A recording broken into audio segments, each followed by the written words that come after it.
Welcome to Rachel and Mary, two women, two generations, two healers. Hi, I'm Rachel Jenkins. I'm a Pacific Northwest native, and I do mean native, like with a buckskin dress and a metaphysical mind, mom of three, and corporate dropout.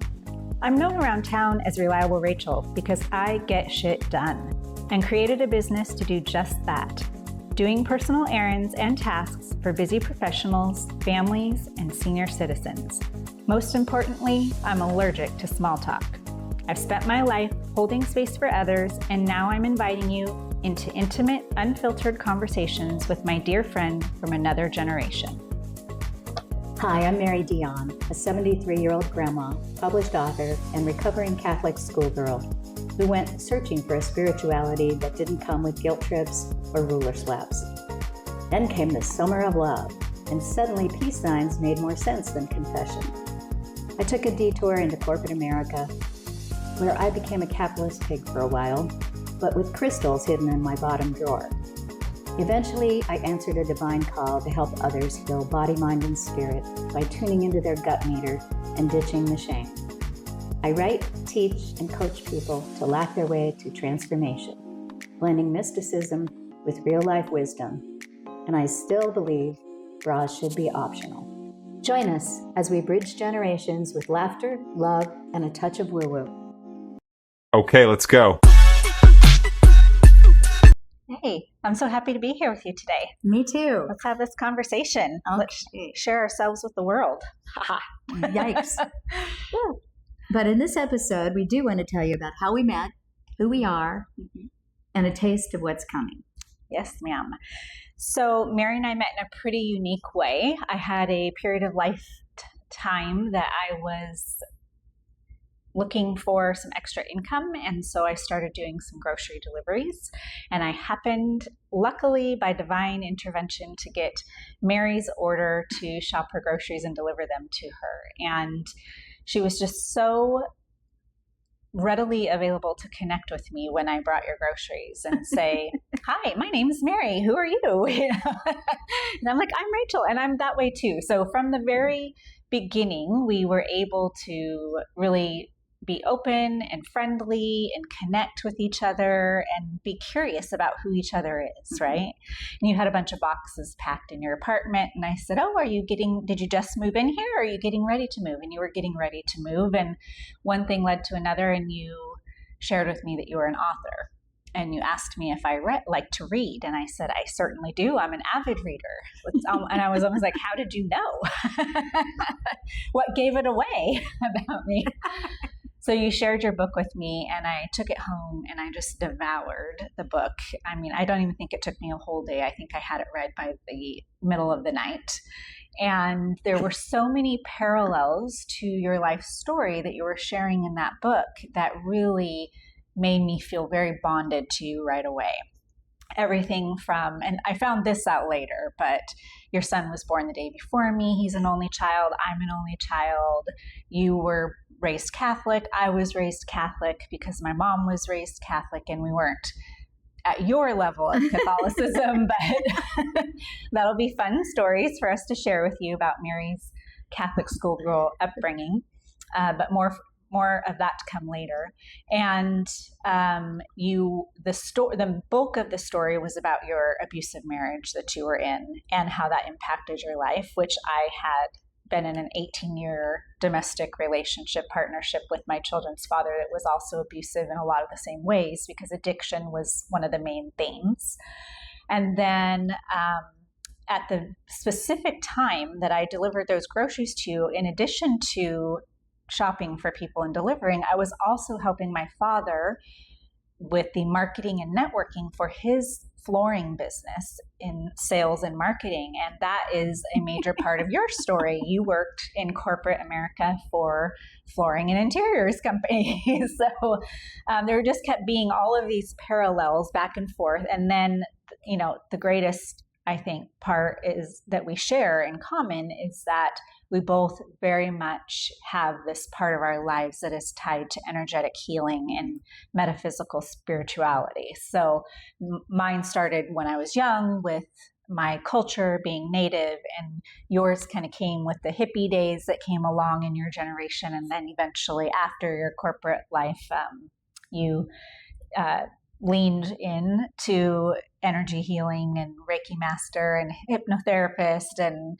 author of all wonderful things to share and teach people. So that connected us with your book being, a gateway, so to speak, to our friendship.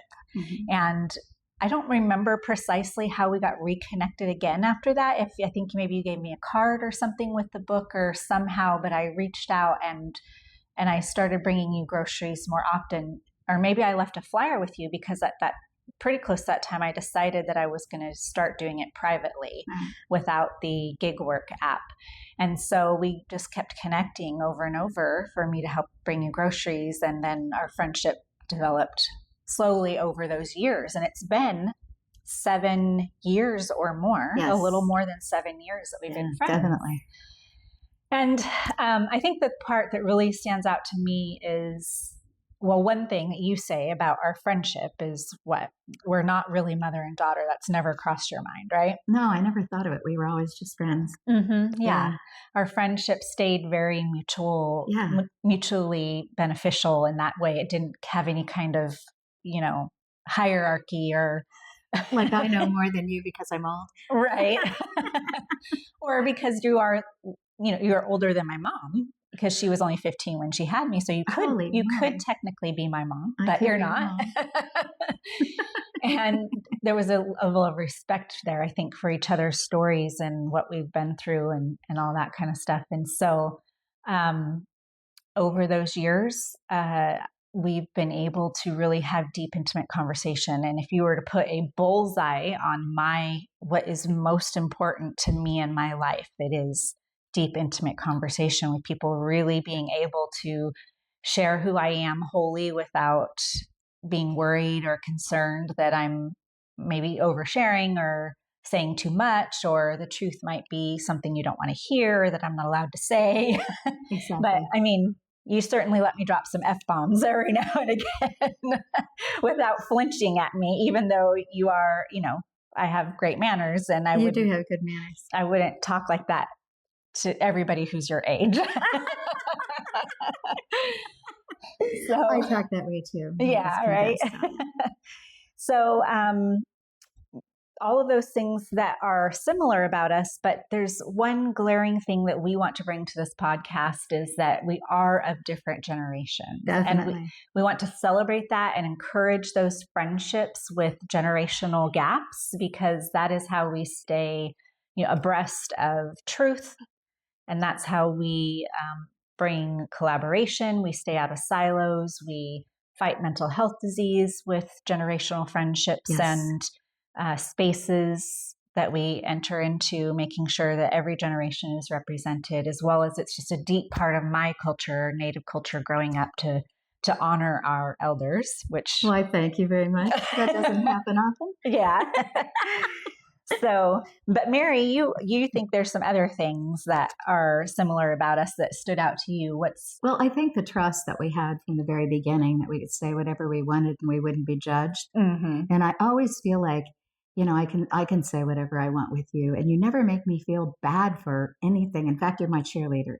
Yeah. You're always bringing me up or whatever. Like when we were originally filming this, and I said, do you think I should sit on a pillow? And you said, no, you need to embrace your shortness. Yes. I said, okay, that sounds great. But I feel like she's my cheerleader too, and just a sounding board. And a lot of times as women, I do believe that when we talk things, we figure them out in our own head. And it's always good to have a sounding board, somebody who will listen and not judge you. Because believe me, I've had women issues at times. In fact, I think that women have hurt me more in my life than men. And that's saying a lot, Right, which we will happily unpack in another episode, because it's a real thing, and we want to bring to light what is in the dark and really make those things that kind of seem invisible to be visible again, right? We don't want anybody fading away into the background and not feeling like they're relevant in this time and space. So we want to share with you a little bit more about who we are. We have our intro that you get to learn this, flashy, snippy part of who we are, but I'm going to go ahead and introduce myself. So welcome to our show. Two women, two generations, two healers. I am Rachel Jenkins. I am a Pacific Northwest native. I've lived here my whole life, was born up in the Pacific Northwest of the Washington State area. And I am a mom of three lovely children. I have my eldest, Jasmine, my middle child, who is lovely and certainly a middle child, Mr. Marcellus, and my youngest, Cyrus, who is a lovely musician and definitely the youngest. So we can talk about, the placement of siblings later on another episode to come. But I think one of the important things that I want to share about myself that I usually tell, like when I go to interviews or I'm introducing myself to people, I often say that I'm an only child. I think that's really telling to my personality and who I am. And maybe a lot of people have negative connotations about that, like I was a spoiled brat or something. But I think the important part about that is that it makes me probably extreme on the responsibility side. And that's the part I really mean to share with people when I tell them I'm an only child. And independent. And very independent. Yeah. I have a strong sense of responsibility, accountability, and independence for certain. And that not only am I an only child, what's the other part, Mary? See, this is midlife. Welcome to our show. We're going to have these moments. She makes me feel so much better. Yeah. And my mom was 15 when she had me. That also is a big clue into who I am and how I operate and what's important to me. And the spiritual part. Yes. And the healing energy part. Yes. The culture plays a major role, being Northwest native. And I found out recently, actually, that I'm also Ashkenazi Jewish. So that's quite a mixture to throw in there. Yeah. Wow.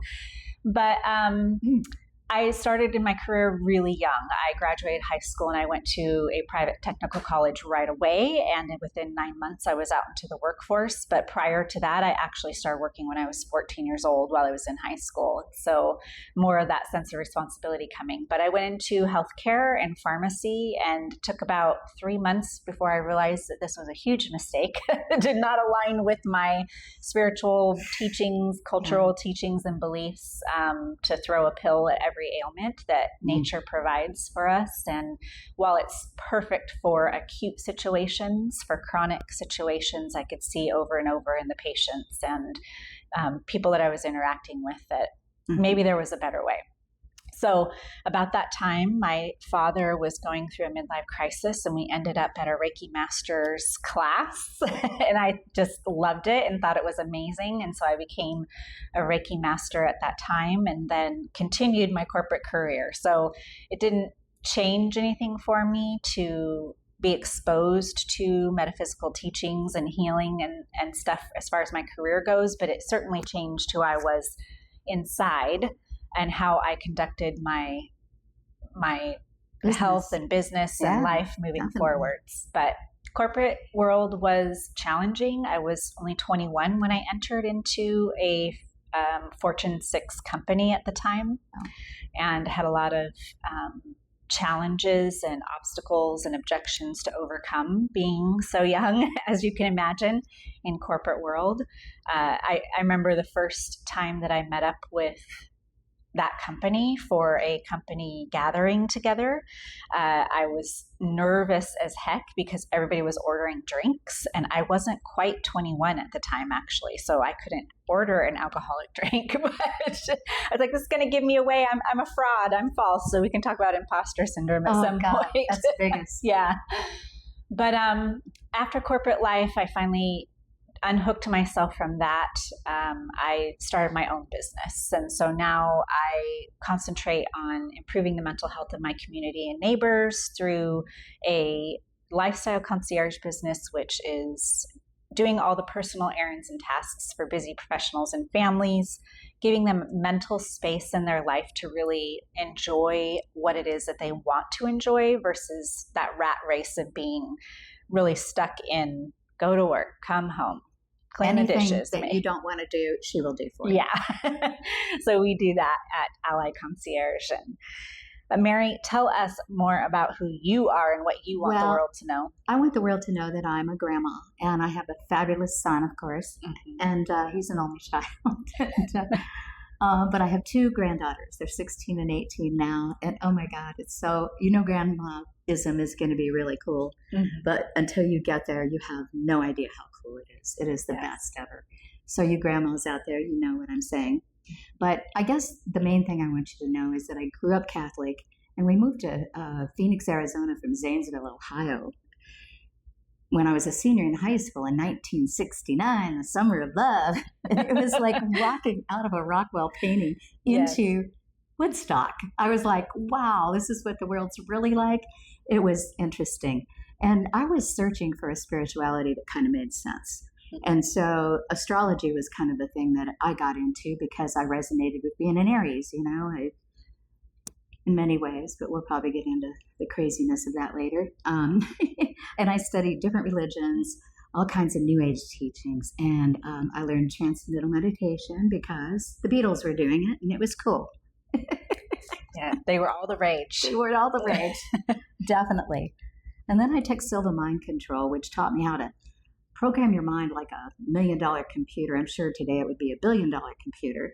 But I didn't realize all the techniques that I learned from that were really to heal the body, different kinds of things. Growing up, I was overly sensitive. My parents would always say, the world's going to eat you alive. You better toughen up, as I was sobbing in the corner, and it was really hard to get over that. But I realized later on in life that sensitivity is really my superpower. And so I have honed it into all kinds of different healing modalities.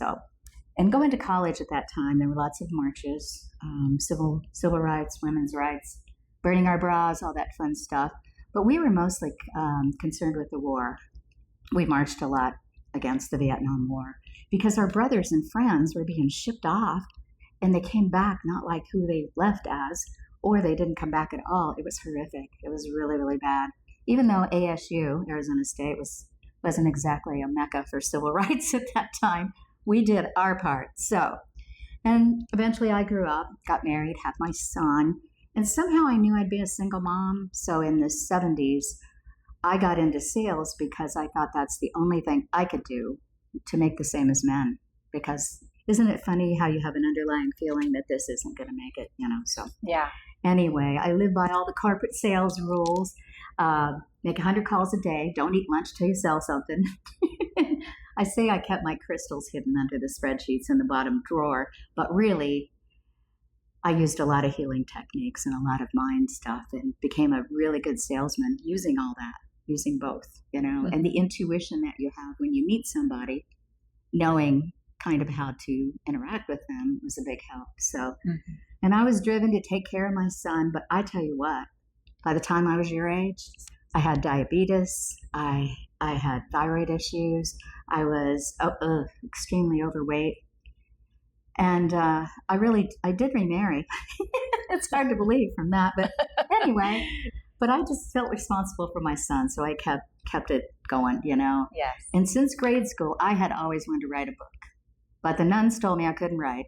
I get to college, they tell me I can't write. You'd think I'd listen, but no, the burning desire was still there. And when I got divorced for the second time, I decided, okay, it's time, I don't care if I can't write. I'm writing this book. And so I had 58 journals, and just going through my life, it took 5 years to write the book. And then I got a coach, so she would spur me on. She would always say, okay, this is boring. What aren't you saying here? And I'd have to delve into it. But it was so cathartic. It made me free.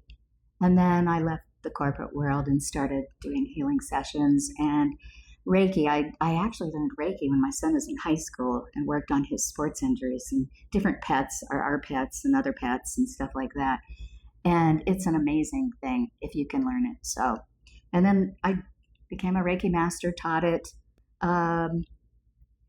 And I use all kinds of things when I coach. It's kind of like intuitive stuff with people, but it's also a lot of healing modalities. And now I teach a meditation class and a class about listening to your intuition, which everybody is very interested in. It's been a fun class. But the best part is I'm 73 and I'm healthier now than I was in my 40s. That is amazing. So this stuff works. And actually, Rachel came to me about a year ago with the idea of this podcast and took a while for, I call it percolating, which is... Yes, we percolated for about a year. We did.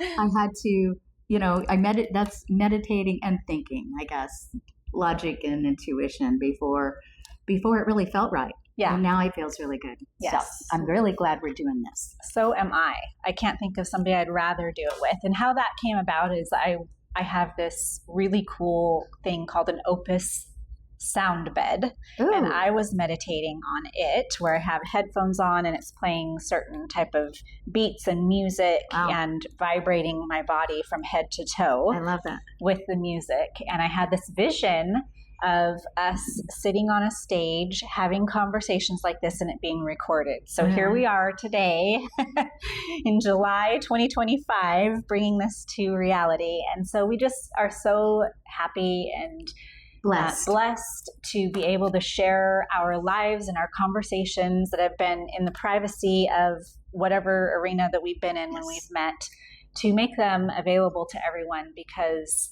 we have a unique set of wisdom that we can share with people, that it will be helpful, it will open things up, it will educate, it will inspire, it will encourage. And so we're going to share with you what we think is to come in the future with this, what should we call it, a channel show.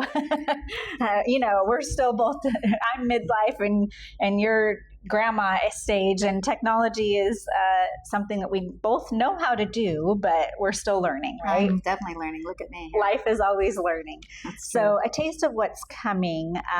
We're going to talk about why we want to do this, right? Yeah. Why do we want to put our lives out there in the public sphere, Mary? No. Because we're a little crazy. She's menopausal and I'm just always crazy. But many women who read my book said the same thing as Rachel. You told my story. So we thought, we have this story, but we don't really share, definitely not in corporate America. I don't know about you, but out there, you're a force of nature. Then you go home and you're a doormat. Mm-hmm. I mean, it's just incredible when I think of how we live our lives, compartmentalized like that. Yeah, or a dichotomy. Or hiding the spiritual part of it. So I'm sure other women have gone through the hell we've gone through. And there's got to be a reason that we had to do this, right? Yeah. And this is it. There's got to be a reason. The reason is we have collected wisdom over an extended period of time that will be valuable to those who listen and check in and watch our show. It's true. And then there's a part of your life that kind of came much later that you learned to... I played small, my whole life. Maybe that's why I never really grew. I don't know. I just feel like... I was afraid to put myself out there. I mean, blasphemous, the word blasphemy kept coming through whenever I would study anything spiritual or healing. And it took a lot to get over that Catholic upbringing. It's in your DNA for sure. Yeah. And, but just teaching other women to come out now, a lot of times we don't speak up. We have that fear of being burned at the stake. Mm-hmm. And it goes back to our DNA. I mean, just not even speaking up. And we're really going to get into that in some other episodes. But. Yeah. And for me, I'm neurodivergent. And so masking and being who I think everybody wants me to be. And finally, when you come into your midlife, you start to understand and realize that you attract the best people for you in your life when you're real and you're who you are. Yeah. The people who aren't meant to be with you will not be in your life anymore. So also, we want to do this because we really want everyone out there who's watching to get really comfortable with all the parts of ourselves. For when I pitched this to Mary, I told her, I said, Mary, there's this really unique thing about me, or I think it is anyway, that I am like two different personalities at once. And no, I'm not a Gemini. I am a Taurian. But I have this part of me from my cultural upbringing and how I was raised out in nature that's very natural, humble, metaphysical, nature-inspired, casual person. But then I also have this part of me that my mom really instilled, which is the sophistication and the elegance and dressing up. And I was telling Mary that I actually wore suits to school in high school quite regularly with heels, because my mom always taught me you dress for success. And I was like, I'm being successful out here.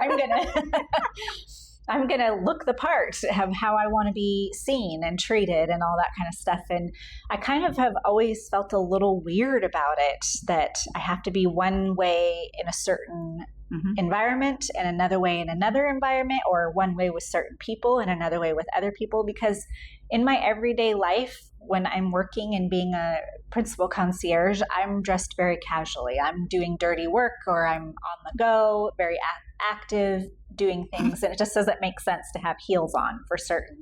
But I love that part of me, and I want to celebrate it. And you mentioned when I brought that up and I was pitching this to you, that as you age, you become invisible. Oh, and that's definitely really heartbreaking. So let's tell our audience about that and how that feels. How it feels. It feels terrible. Yeah. Where maybe you've turned a few heads back in your day, and that's gone. But it makes more of you come out, I think.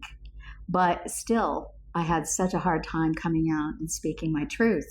What I really felt on the inside. In certain groups, you keep it under wraps and be a nice, sophisticated lady in my age group, and but with that rebel still happening. And I like the fact when I was setting up this morning, and we have a mask back here, and I mean, it's so true. We wear these masks for, you are a certain way in business, or a certain way at home, but here.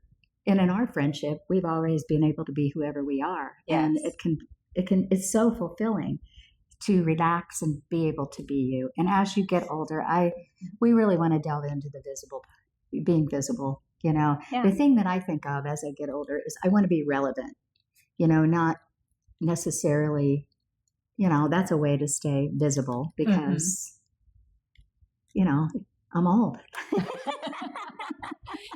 They say you're only as old as you feel. However, there are societal reactions. Yeah, and it's shocking, though, and I'm sure other people are like this. They go, I can't believe I'm 70. I mean, I feel like I'm 42, inside. I don't know why 42. I got stuck on that one, but it was probably before menopause, before you take the dive. So we're going to encourage you to be loud and proud and visible and short and tall and old and a little bit younger and old and new, yes. Yeah, all those things, and just really celebrate friendship. I think that's like one of the main themes there. So, and the thing of it is what's coming is you will see the differences in the generations. I mean, like, when I said ride or die, Rachel thinks of a rap song. And I think of Thelma and Louise going over the cliff, ride or die, So do you want to ride in the back seat of a caddy, chop it up and do or die? That's what comes to my mind. But very different generational replies and to that, right? And she uses her phone for everything, and I have like the pivot page. Yes, I do, and my desktop computer. So and while we are different generations, we actually share quite a lot of things that are in common, right? We are women, and there is a universal experience that women have, and so we're going to bring that to the show and talk a lot about what those things are, what is separate about our generations, and what we're learning from each other because of that, and also what brings us together. And what your mother taught you, I wish my mother had taught me. Yes, there's going to be some things like that. Yes, that's definitely. And I'm learning new words like bougie. And if you don't know, it means fancy. Right. Or like my granddaughter says, she has some tea for me, and I go, oh, she's bringing me my tea. And then she comes in and she has gossip for me. Right, okay? Yes. And words like far out and groovy are out that I can still digress and say, peace out. Yep. Yes. We will share all of the wisdom for what is the current slang versus the old time slang, right? Like the, hippies, peace and love, and make love, not war. Yes. Far out and groovy. That's very good. Yeah. And then there's really, back to that fear of putting yourself out there, we both have this really deep metaphysical part of our being and who we are. It's very what they quote unquote call woo-woo. So we're going to bring some of that woo-woo because it's okay. We can be business, sales, corporate people, and we can be woo-woo at the same time. They can exist in the same space, right? And you guys know if you're a mother, you can do it all. Yeah. And so there's that deep-seated, what we call witch wound. And we will, have episodes talking about that, the witch wound, and how we're afraid, like you said, that we're going to be burned at the stake, because if we have any kind of connection to the metaphysical, spiritual world, magic, what they call magic, so to speak, we're going to be burned, and we don't want to be burned. But we're going to show you that it's okay to be both at the same time. And we're going to talk so much, like you said, about mothers and daughters. That's a really big part of both of our upbringings and story. Your mom's Catholic teachings and parenting. And her name is Madonna. And her name is Madonna. And we have our Madonnas behind us. And my mom being 15 when she had me, and how incredibly amazing it is that she was able to instill some of the things that she did, and take some of the actions that she did that got me to where I am today. And then we will be exploring many other topics. Mary, what else will we be talking about? I want to talk about mean girls, because I live in an over 55 apartment complex, which is fascinating in itself. Most of us are in our 70s or 80s, and there's some 60-year-olds that snuck in. But anyway, no matter how old you are, there's still the cliquey mean girls groups. And it can still hurt, even though you're old and you figure, why do I care? Yeah. But I want to talk about that. Also, what the heck is self-love? That is just, that's going to be an interesting one. In fact, are we doing that next? I think we are. Yes, we are. Episode 2 will be good. WTH. What in the hell is self-love? Here we go with the generational acronyms. WTH. That's right. I'm catching on. Yeah. There's so many myths about what that is and what it's not. And so we're going to dive deep into that. Yeah, we might get into some heavy emotions and things like that. But we are going to talk about aging, how our bodies get really creepy, and then you feel creepy. And yeah. How to get rid of heavy emotions like guilt and shame. You have lots of tools for that. And also, so many women that come to me, we all have so much guilt in motherhood. But I have to tell them every single time, mothers have a built-in radar thing. You're always doing the best you can. Right. No matter what happens. I'm sure there are other things when people get into drugs or alcohol, I don't know. But you're always doing the best you can do with what you have at the time. Right. So give yourself a break. Yes. So. Grace and mercy. And how important it is for our environment, to our happiness. We've staged this beautiful little set here to showcase some important things about who we are, our Madonnas, our mocktails to sip and enjoy with each other, light the candle, the flowers, the crystals, and all that, and bring in the fact that we both have a background in interior design and sales and that. So, aging. Yes, you talked about that. And our little hints that our body's giving us. Can you tell us more about that? Our bodies are amazing, and to be able to heal yourself, like you get a twinge somewhere, don't, like maybe your back's hurting in a certain place, do some research on it. What is the metaphysical reason that your lower back is hurting? Usually it's about survival. Are you worried about money? Are you worried about safety? And a lot of our aches and pains when we get older, we don't feel safe. We aren't as strong as we used to be. We can't see as well. There's just so much loss as we get older too. Yeah. And when you're in middle age, as you know, because you've been through this stage already, the perimenopause leading into menopause, there are so many things, so many symptoms that come along. It becomes extremely overwhelming. And I went to the doctor recently and had all my labs drawn, and we're going to dive into that. And one of the challenges was my liver shows some challenges on the labs. But when I went back and seen her, she said, everybody who comes in has that level. That's nothing. And I'm like, oh, goodness. But we dove in, Mary and I chatted a little bit about like what would emotionally be causing my liver to feel overloaded, need to maybe detox, etc. And that's resentment. And sometimes it's emotions that you need to release. Yeah. And some people release emotions through their dreams. I mean, we can teach you some stuff too. It's no secret that many people in the world need to learn how their emotional body connects to their physical body. Right. Yeah. And we're all kind of together. And that's just it. I see it with people as we get older. You know, they bend over, you're carrying more stuff, you know, all the guilt and shame, and I shoulda, coulda, woulda, but, you know, hey, you're still here. So in our next episode, we will be exploring what the hell is self-love. We hope you will join us again for our next deep, intimate conversation. This has been fun. This has been fun. Until next time, peace. Peace out.